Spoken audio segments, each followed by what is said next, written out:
गुप्ता आप सभी का स्वागत करती हूँ आपके अपने चैनल में। जैसा कि आप जानते हैं, भोलेनाथ को प्रसन्न करने के लिए आपको श्रद्धा भाव से भोलेनाथ का पूजन करना चाहिए, क्योंकि मेरे भोले भाव के भूखे हैं। जिस व्यक्ति ने श्रद्धा भाव से भोलेनाथ का पूजन किया, उसकी सारी मुरादें पल भर में भोलेनाथ पूर्ण करेंगे। यदि किसी कन्या का विवाह नहीं हो रहा है या किसी वर का विवाह नहीं हो रहा है, तो भोलेनाथ के समक्ष जाकर आप बस एक लोटा जल चढ़ा दें, सारी मनोकामनाएं आपकी शीघ्र ही पूर्ण हो जाएंगी। क्योंकि भोले भंडारी, उनका आशीर्वाद पाना बहुत ही कठिन है, लेकिन जिसने श्रद्धा भाव से उनका पूजन किया, उनकी सारी मनोकामनाएं भोलेनाथ ने पूर्ण की। ओम नमः शिवाय। भोलेनाथ का व्रत करने के लिए सर्वप्रथम आपको सारी पूजन सामग्री एकत्रित कर लेना है। यदि आपके पास पूरी पूजन सामग्री रहेगी तो आपको पूजा करने में भी मज़ा आएगा और भोलेनाथ को प्रसन्न करने में भी मज़ा आएगा। भोलेनाथ की विशेष पूजा आप हर दिन करते हैं, हर सोमवार करते हैं, लेकिन सावन के दिनों में यदि आपने भोलेनाथ को मनाने के लिए विशेष पूजा की तो भोलेनाथ आपके जीवन के सारे संकट कष्ट पल भर में दूर करेंगे। कहते हैं भोलेनाथ तो भाव के भूखे हैं, और यदि आपने भाव से उनका पूजन और व्रत किया तो आपके जीवन की सारी समस्या दूर हो जाएगी। सर्वप्रथम भोलेनाथ को प्रसन्न करने के लिए उन्हें एक लोटा जल अर्पित करें। जल उन्हें बहुत ही पसंद है। एक लोटा जल से भोलेनाथ प्रसन्न हो जाते हैं और सारी मनोकामनाएं शीघ्र ही पूर्ण कर देते हैं। भोलेनाथ को खुश करना चाहते हैं तो दूध का अभिषेक करें। दूध का अभिषेक करने से भोलेनाथ घर में सुख और शांति प्रदान करते हैं। भोलेनाथ को प्रसन्न करने के लिए दही का अभिषेक करें। यदि आपने दही का अभिषेक किया तो जीवन में शांति प्राप्त होती है। कहते हैं दही जिस तरह खाने से मन को शांति प्राप्त होती है, और शहद का अभिषेक करें। शहद मधु, जिसे कि मधु भी कहा जाता है, यह आसानी से आपको मार्केट में मिल जाती है। जितनी अच्छी तरह शुद्ध शहद से आप इनका स्नान कराएंगे, भोलेनाथ प्रसन्न होंगे। उसके बाद अच्छी तरह दूध, घी और शहद का अभिषेक करने के बाद भोलेनाथ में मलें। उससे मलने के बाद जल डालें, और जल डालने के बाद आप आगे की प्रक्रिया प्रारंभ करें, जिससे कि भोलेनाथ की कृपा आपके परिवार पर बनी रहे। भोलेनाथ को प्रसन्न करने के लिए चंदन, वंदन, गुलाल अच्छी तरह भोलेनाथ को अर्पित करें। अच्छी तरह आप लगाएं। चंदन लगाने से भोलेनाथ को ठंडक प्राप्त होती है और आपके जीवन में भी ठंडक आएगी। आप उसमें ओम बना सकते हैं शिवलिंग में, या आप चंदन से त्रिपुंडाकार बना सकते हैं, या त्रिनेत्र बना सकते हैं। आप भोलेनाथ को प्रसन्न करने के लिए सभी कुछ करें। पान, सुपारी, गौर, अच्छी तरह गौरी माता, पार्वती माता, उनका श्रृंगार करने के लिए गौर रखा जाता है, क्योंकि भोलेनाथ के साथ साथ पार्वती माता का भी पूजन होता है। जो भी फूल आपके पास उपलब्ध हैं भोलेनाथ को अर्पित करें। कनेर, जो कि विशेष रूप से भोलेनाथ को चढ़ाया जाता है सोमवार के दिन, जो भी फूल आपको आसानी से प्राप्त हो जाते हैं, उन सभी फूलों को भोलेनाथ को अर्पित करें। कहते हैं भोलेनाथ तो भाव के भूखे हैं। उनको श्रद्धा भाव से यदि आपने एक लोटा जल चढ़ा दिया तो भी वे प्रसन्न होते हैं। और किसी भी फूल, बेल पत्र जो आपके पास उपलब्ध है, भोलेनाथ को अर्पित करें। भोलेनाथ आपकी पूजा से प्रसन्न होकर आपको वरदान देंगे। आपके जीवन में सुख, शांति, ऐश्वर्य प्राप्त होगा। जिन कन्याओं का विवाह नहीं हो रहा, उनका विवाह होगा और सारे काम में सफलता मिलेगी। नौकरी नहीं मिल रही है तो नौकरी मिलेगी।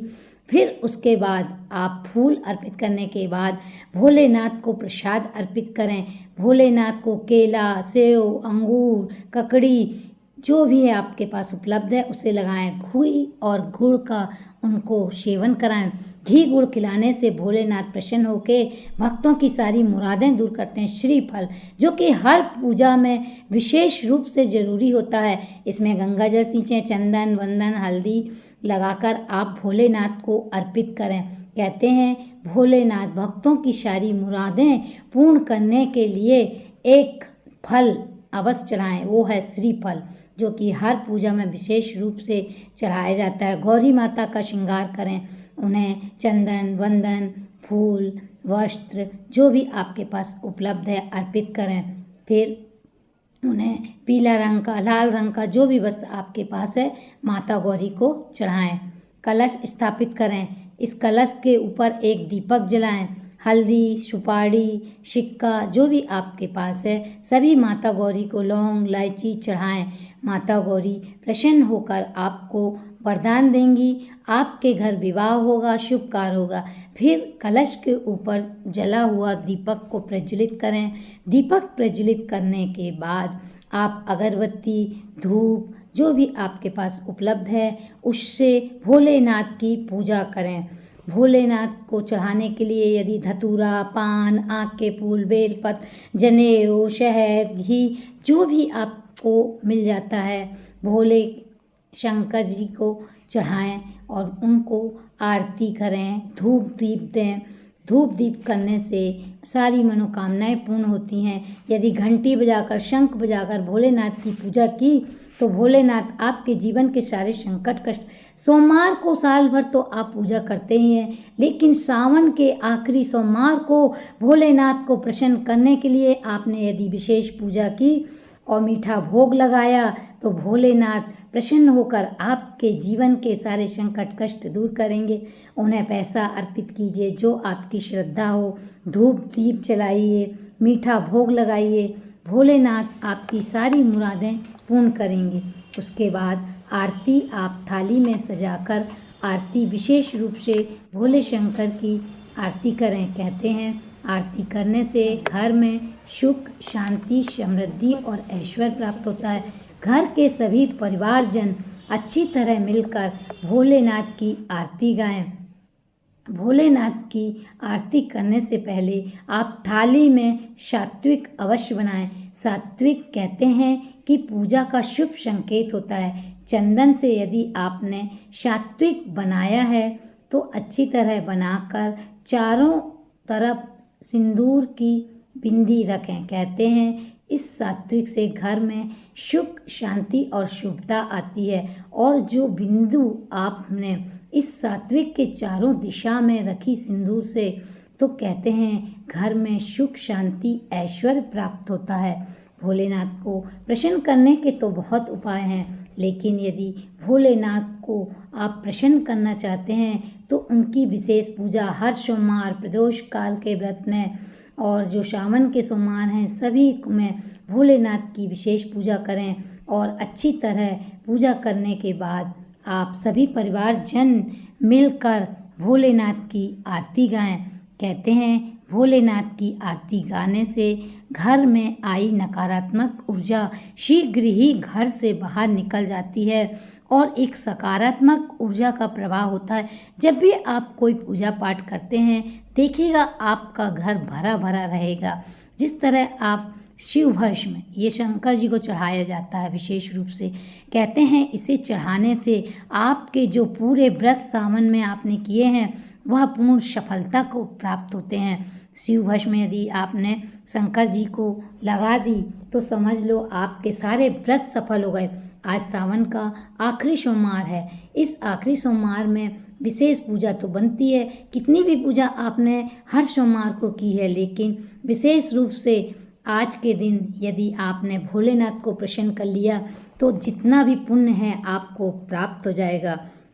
और आरती करने के बाद आप अच्छी तरह भोलेनाथ के चरणों में अपना सर रखकर भोलेनाथ से प्रार्थना करें कि हमारे जीवन के सारे संकट कष्ट भोलेनाथ दूर करें। और जितने भी सोमवार साल में पड़ते हैं उसमें भी कई लोग व्रत रहना चाहते हैं तो भोलेनाथ को इसी तरह अभिषेक कर व्रत करें। इसी तरह पूजा की थाली सजा कर रखें। चंदन से बेल पत्र में आप राम राम लिखकर यदि भोलेनाथ को अर्पित करते हैं तो आपके सारे बिगड़े कार्य शीघ्र ही बन जाएंगे।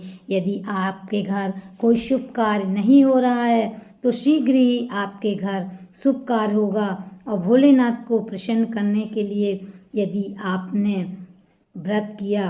तो यदि आप अनाज खाकर व्रत रहना चाहते हैं तो आप अनाज खाकर व्रत रह सकते हैं, और यदि आप फलाहार खा के व्रत करना चाहते हैं तो आप फलाहार खाकर भी व्रत रह सकते हैं। ये तो आपकी श्रद्धा के अनुसार है। थोड़ी तपस्या की, जिस तरह माता पार्वती ने तपस्या की तो भोले शंकर को पाया, उसी तरह यदि आप अपने जीवन को सुखी करना चाहते हैं, अपने जीवन को अच्छा बनाना चाहते हैं तो माता पार्वती की तरह तपस्या करो। आपके भी भोले आपको मिलेंगे, आपका जीवन सफल होगा। राम राम कहने मात्र से जीवन के सारे संकट कष्ट पल भर में दूर हो जाते हैं। तो यदि आपने बेलपत्र में राम राम लिख दिया तो फिर सोचिए भोलेनाथ आप पर कितनी अच्छी तरह प्रसन्न होंगे।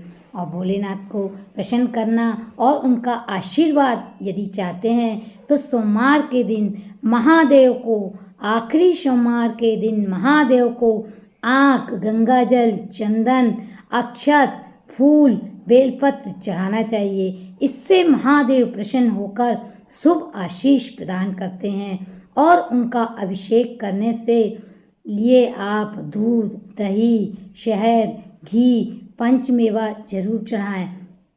यदि आपके पास बेला के फूल हैं तो उन्हें भी चढ़ाने से भोलेनाथ प्रसन्न होते हैं। और मन ही मन ओम नमः शिवाय का जाप अवश्य करें। कहते हैं कि भाग्य बदल जाएगा, आपका किस्मत बदल जाएगा यदि आपने भोलेनाथ के समक्ष बैठकर अच्छी तरह हवन पूजन किया तो भोलेनाथ आपके जीवन के सारे संकट कष्ट दूर कर घर में एक पवित्रता का वातावरण प्रदान करेंगे। सबसे पहले जब भी आप आरती करते हैं तो उसके पहले आपको हवन करना है। अच्छी तरह हवन की पूजा कर, चंदन वंदन लगाकर आपको घी गुड़ या तिली जवा जो भी आपके पास हवन उपलब्ध है उससे भोलेनाथ को हवन अर्पित करें। हवन अर्पित करने के बाद आप, ये हमने तिली जवा का हवन बना के रखा था, इसे किया। यदि आपके पास धूप दीप है, घी गुड़ है, घी शक्कर है, मीठा भोग है, सभी का आप हवन कम से कम 5 या 7 बार करने के बाद 3 बार उसे जल घुमाएं। जल घुमाने के बाद आप अच्छी तरह भोलेनाथ से अपनी मनोकामनाएं बोलें और भोलेनाथ से कहें कि इसी तरह भोलेनाथ आप अपनी कृपा हमारे परिवार पर बनाए रखें। फिर आरती प्रज्वलित करें। आरती प्रज्वलित करने के बाद आरती में भी आप 3 बार जल को घुमाएं। जल घुमाने के बाद आप भोलेनाथ की आरती गाएं। सभी परिवारजन घंटा शंख ध्वनि के साथ भोलेनाथ को प्रसन्न करने के लिए आरती करें। भगवान शंकर को यदि आप प्रसन्न करना चाहते हैं तो आखिरी सोमवार को आप ये उपाय जरूर करें। भगवान शिव की कृपा से सभी साधक, सभी भक्त खुश हो जाते हैं और उन्हें सुख, सांसारिक सुखों की प्राप्ति होती है। परमात्मा ने सबको एक मिट्टी से बनाया है। कहते हैं परमात्मा ने सबको एक मिट्टी से बनाया है। कोई बाहर से खूबसूरत होता है तो कोई भीतर से। यदि आप भोलेनाथ को मन और श्रद्धा भाव से पूजते हैं तो शिव और माता पार्वती की विशेष पूजा करते हैं तो उनकी कृपा आपके परिवार पर अच्छी तरह बनेगी और आपके सारे काम सफल होंगे। इसी तरह के और वीडियो देखने के लिए आप हमारे चैनल को सब्सक्राइब करें। तब तक के लिए भोलेनाथ की कृपा पाने के लिए अच्छी तरह पूजन करें और भोलेनाथ माता पार्वती के चरणों में सिंदूर अर्पित कर अपने माता पिता से आशीर्वाद लेकर भोलेनाथ की कृपा पाने के लिए अपने मस्तक पर तिलक करें।